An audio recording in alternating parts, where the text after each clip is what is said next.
სახელითა მამისათა და ძისათა და ძმებისა სულისათა ამინ. არქიმანდრიტი რაფაელი მეცხრე ცნების შესახებ არა ცილის სამი. ამისაკენ მოგვიწოდებს მეცხრე ცნება უფრო ღრმად და ზუსტად ის ასე ჟღერს არა ცილის სამო მოყვასა შენსა ზედა წამებითა ცრუითა. აქ ორი აზრი, ანუ ორი პრინციპია. სხვა ადამიანი ეს მეგობარია და ყოველგვარი ცრუ სიტყვა მასზე ცილის სამება. ცნების პირდაპირი მნიშვნელობა არა თქვა სიცრუე შეგნებულად ადამიანის სახელის გატეხის მიზნით, არ იცრუო სასამართლოზე. ცრუ ხმები საიდუმლოდ არ გაავრცელო, არ გადააქციო შენი ენა ადამიანთა მომწყვლელ გველის ენად. მაგრამ თუ კი გველი თავის მხოლოდ ერთ მსხვერპლს გესლავს, რომლის სისხლში შხამს უშვებს, ცილის მწამებელი მრავალთ წამლავს, ანუ იმათ სულებს, ვინც მას უსმენს და მასთან ურთიერთობს. ცილის წამება გადამდებ სნეულებას ჰგავს, რომელიც ერთი ავადმყოფიდან მეორეზე გადაეცემა. ამიტომ თქვა ჩვენს დასამოძღვრად დავით მეფემ, რომელი იტყვიან იდუმალ მოყვასისათვისა ძვირსა ესე წარსდევნი. წმინდა მამები ამბობდნენ, ნუ შეგრცხვება შეაწყვეტინო ცილის მწამებელს, რადგან მისი მოსმენით თანამონაწილე ხარ ცილის წამებისა. ცოდვით თავად დაზიანებული ადამიანები სხვებზე თავიანთი თავის მიხედვით განსჯიან. ამიტომ ცილის წამებას ხალისით იჯერებენ. გარდა ამისა, ორ ჩვენთვის დამახასიათებელ მანკიერებას, სიამაყეს და შურს საიდუმლოდ სულთ სხვათა დამცირება და შერცხვენა, რათა ადამიანი დატკბეს აზრით, რომ იგი სხვაზე უკეთესია. უფალმა დაგვიწესა, ნუ განიკითხავთ. ყოველი განკითხვა ადამიანისა ცილის წამებას შეიცავს. ჩვენ ადამიანს ნიშანს უწერთ, როგორც მასწავლებელი მოსწავლეს გამოცდაზე.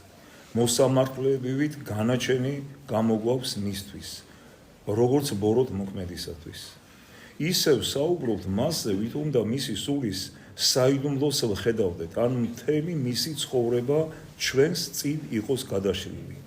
ადამიანზე ჩვენს გამონაგონს არასწორს და მერყევს დამყარებულს არა იმდენად ფაქტებზე, რამდენადაც მის მიმართ ჩვენს დამოკიდებულებაზე, სიმპათიაზე ან ანტიპათიაზე ვამტკიცებთ როგორც სინამდვილეს. ჩვენ, რომლებიც სულის სიღრმეში საკუთარ თავს სხვების ღირსებისა და ნაკლოვანებების შეუმცდარ ანალიტიკოსებად ვავლენთ. სხვა ადამიანის პიროვნებას ისე აღვწერთ, როგორც მეცნიერი ინფუზორიას, რომელსაც მიკროსკოპით ათვალიერებს. განკითხვა ამ პარტავნების ერთ-ერთი გამოვლინებაა. ეს არის უნება, რომელიც არარაობას საშუალებას აძლევს სხვების ლაფში გასვლით თავი მოიწონოს.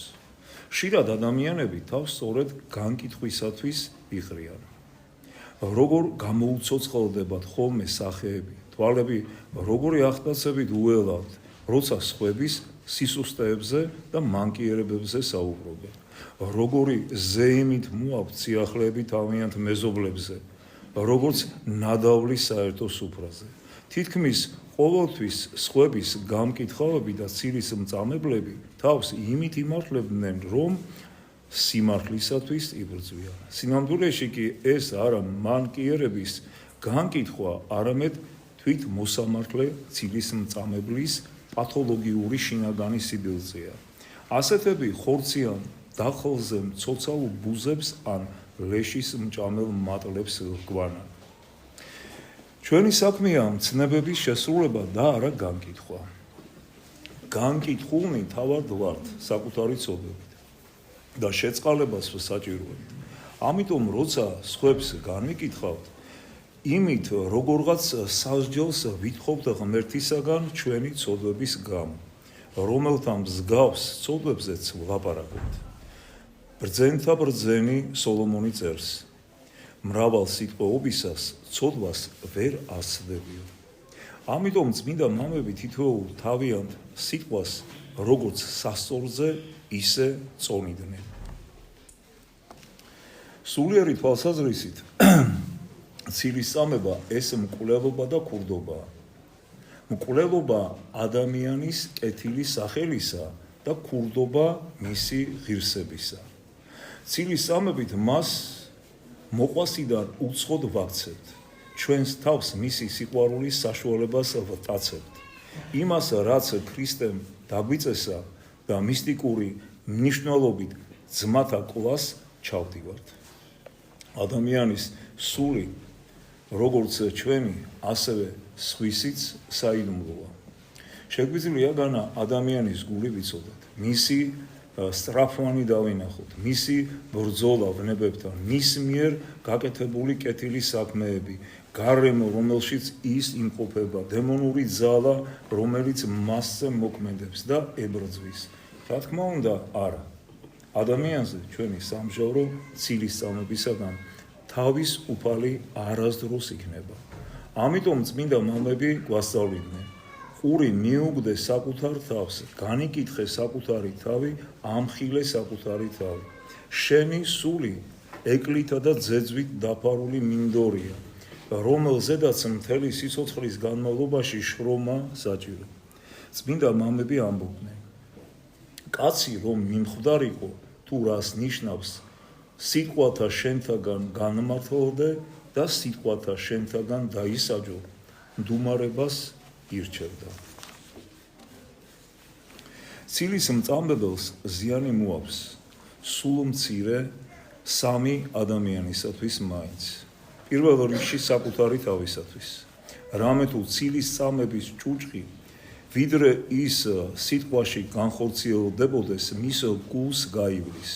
შემდეგ იმას ვნებს, ვისაც სილს სწამებს, რადგან ისეთები ცოტანი არიან, რომლებიც ცილის წამების გადატანას მშვიდად და დიდსულოვნად შეძლებენ. უმეტესობა დაღვრემილობასა და მრისხანებაში ვარდება, ხოლო არც თუ იშვიათად თავიანთ მაწყენად იგივეთი პასუხობენ და ბოლოს იმათ, ვინც ცილის წამებას ისმენს. თითქოს და ჭაობში ჩაფლული ის თავად იწყებს გონებით განკითხვას. ცილის წამების ბოლომდე მომსმენი სიყვარულს კარგავს ადამიანისადმი და თავის ძმაზე უსამართლო სამჟავროს უეჭველ მონაწილედ იქცევა. ცილის მწამებლის ყველა სიტყვის უპირებოდ დამჯერებელი უფრო ხშირად თანამონაწილედ არის. არამედ თავისებური მედიუმია ცილის წამებისა, თითქოს ზომბირებული. ამიტომ წმინდა მამებს უყვარდათ გამეორება ფსალმონის მუხლისა. რაითა არა იტყოდეს პირი ჩემი საქმესა კაცთასა. ერთადერთი სრულყოფილი ჭეშმარიტება ადამიანის ბაგეთაგან გამოსული ეს ლოცვის სიტყვებია.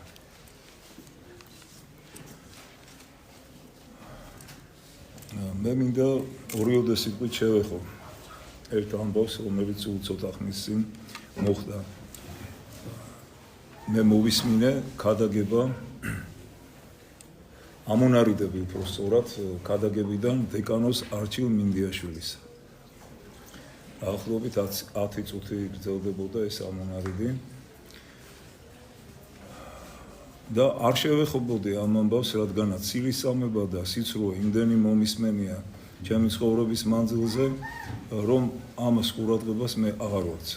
რომ არა ერთი მნიშვნელოვანი ფაქტი. ის საუბრობს იმის შესახებ, რომ თითქოს მე არ გვასახელებს ესე პიროვნულად, მაგრამ ვიგულისხმებით ჩემი მეგობარის სასულიერო პირები, ასევე ჩემი სულიერი შვილების სასულიერო პირები და საერთოდ ჩვენ ვაპირებთ განხეთქილებაში გასვლას. ეგრეთ წოდებულ ბოსტონის სქიზმასთან შეერთებას. ну, პირველი სკოლისა იმის შესახებ, რომ ეს სქიზმატური დაჯგუფება ჩვენ სიტყვიერადაც შევაგონეთ. შემდეგ წერილობითაც, შემდეგ გადაგებებითაც ხილებით და შემდეგ წიგნებიც გამოვეცით. და ვფიქრობთ და გვინდა გვაქვს სურვილი, რომ ეს ადამიანები დაუბრუნდნენ დედა ეკლესიის ციხეს. არც ერთი ადამიანი არ არის დასაკარგი უფლის წინაშე. და ნამდვილად გვინდა, რომ ისინი დაბრუნდნენ ეკლესიის ციხეში. მაგრამ როცა სასულიერო პირი საუბრობ, შენ საჯაროდ გადაგებ იმას, რომ თითქოს ეკლესიაში მყოფთ, რომელნიც ამხელდნენ ამ სქიზმას, უნდა მათთან გადასვლა, ეს არის უდიდესი ბოროტება და უდიდესი დანაშაული, უდიდესი ცილის წამება. და მე ვფიქრობ, რომ ეს ადამიანი საკმაოდ ასაკოვანია, ეს სასულიერო პირი. მან შემოიტანა გარკვეული დროის წინ ცრუ სწავლება, მწვალებლური სწავლება უნათლავად ცხონების შესახებ თავის თანამოაზრეებთან ერთად, რომელსაც დიდი შფოთი და არეულობა მოყვა ეკლესიაში და მრავალი წელი მიმდინარეობდა ამ საკითხზე მსჯელობა. და შემდეგ, რა თქმა უნდა, გადაწყდა ისე, როგორც ეკლესია ასწავლის, რომ უნათლავად ვერავინ ვერ ცხონდება. ამ ადამიანს ეს საჯაროდ არ შეუნანებია. ალბათ არ შეინანებს ამასაც, აი ამ უდიდეს ცილის წამებას, რომელიც მან თქვა ჩვენზე. ღმერთმა მისცეს მას სინანული, რა თქმა უნდა. და ჩვენ მოველით, რომ შეინანოს. ეკლესიას აქვს თავისი საშუალება იმისა, რომ ეპისკოპოსმა ადგილობრივმა მოსაყდრემ დაუძახოს მას და მოუწოდოს სინანულისაკენ, საჯარო სინანულისაკენ გამოთქმულის გამო. მე არ ვიცი ეს მოხდება თუ არა, ყოველ შემთხვევაში ეს ასე უნდა მოხდეს. მაგრამ ფაქტი ფაქტად რჩება, რომ ამ ადამიანმა მოწამლა უამრავი ადამიანი და არის უმძიმეს სოდვაში. და მე მას ვეთქვი, არჩილ, დაფიქრდი, სულს იღუპავ და შენს მრევლსაც წარწმედის გზაზე აყენებ. ასწავლი ცილის წამებას და სიცოცხლეს. შენგან უკვე მღვდელი ვეღარ დადგება ვერასდროს თუ არ შეინანებ. აი ამას გეტყვი. ამას გეტყვი სიყვარული და არა ისეთი ბოღმით და ღვარძლით, როგორც ჩვენ ლაპარაკობდი ჩვენზე. ღმერთმა გიშველოს და ცხონების გზაზე დაგაყენოს. ეხლა კი ყველას გილოცავთ საეკლესიო ახალ წელს. ღმერთმა დაგლოცოთ და გაგვიყვანოს. აი ხა